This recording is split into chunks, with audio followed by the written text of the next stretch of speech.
रावण का जन्म दशाग्रीव के रूप में हुआ था। हालांकि उसके दूसरे भी नाम थे, जैसे दशानन, लंकेश, लंकापति। बावजूद इसके आज भी ज़्यादातर लोग उसे रावण के नाम से ही जानते हैं। एक बार कैलाश में रावण की झड़प नंदी महाराज से हो गई।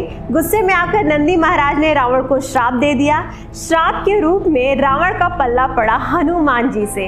हम सब ज़्यादातर किस्से कहानियों में रावण और उसके पुष्पक विमान के बारे में सुनते हैं, पर क्या वाकई में पुष्पक विमान रावण का था? कई लोग ये भी मानते हैं कि रावण भगवान शिव का परम भक्त था, पर यह भी बात पूरी तरह से सच नहीं है। और तो और शिव तांडव स्तोत्रम का रचयिता भी रावण को माना जाता है। इन सारे सवालों का जवाब हम ढूंढेंगे वाल्मीकि रामायण से। जानने के लिए हमारे साथ बने रहिए।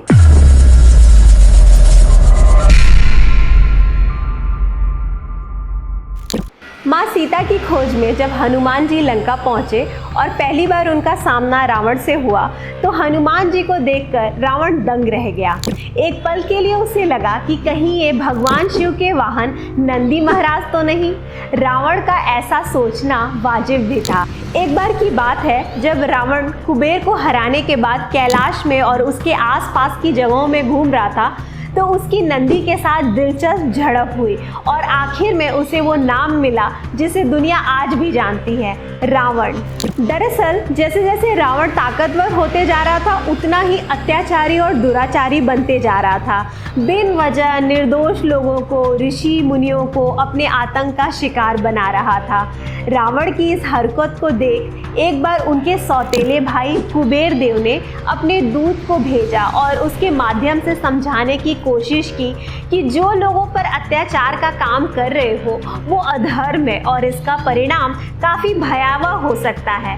रावण कुबेर देव की बात समझने के बजाय कैलाश में कुबेर देव पर हमला कर दिया और कुबेर देव का जो पुष्पक विमान था उसने छीनकर हथिया लिया। पुष्पक विमान छीनने के बाद दशाग्रीव अपने लोगों के साथ जीत का उत्सव मनाने के लिए विमान पर सवार होकर कैलाश के खूबसूरत जंगलों में घूमने लगा।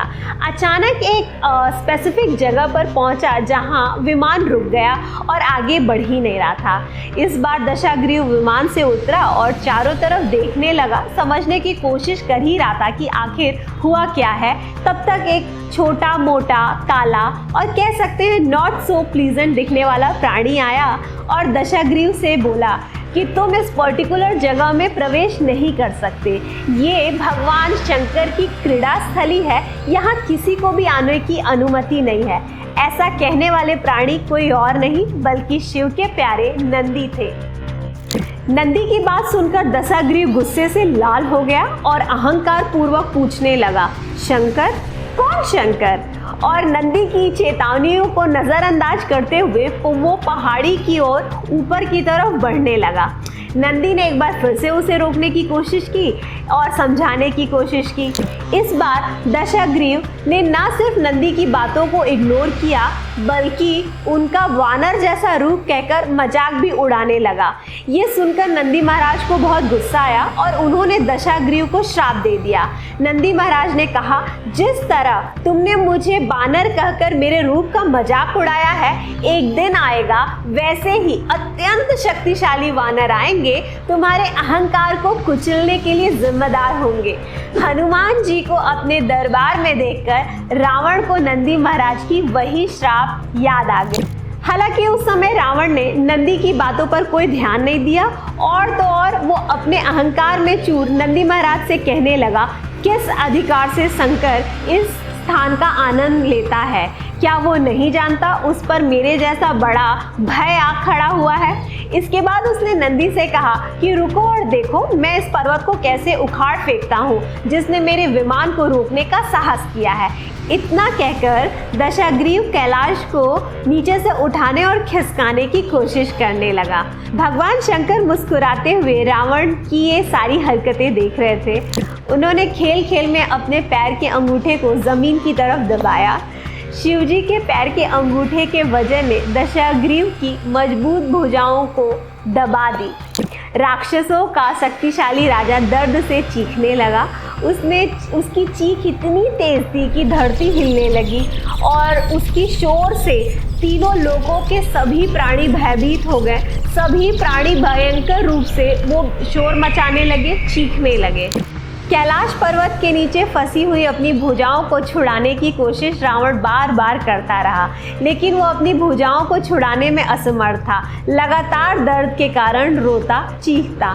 उसकी ऐसी हालत देख के उसके कुछ बुद्धिमान मंत्रियों ने उसे सुझाव दिया कि अगर आप भगवान शंकर की प्रार्थना करो तो वो ही हैं जो आपको इस समस्या से बचा सकते हैं। मरता ना क्या करता की स्थिति में हताश दशाग्रीव भगवान शिव को प्रसन्न करने के लिए भजन गाना शुरू कर दिया। ऐसा कहा जाता है कि उसने कई दिनों तक भजन गाया और तब तक गाया जब तक उसका अहंकार पूरी तरह से विनम्र नहीं हो गया। आखिरकार भगवान शिव ने उसकी भुजाओं को मुक्त कर दिया। हालांकि रावण का ये अहंकार का शमन केवल थोड़े ही समय के लिए था और सिर्फ शिव भगवान के लिए ही था।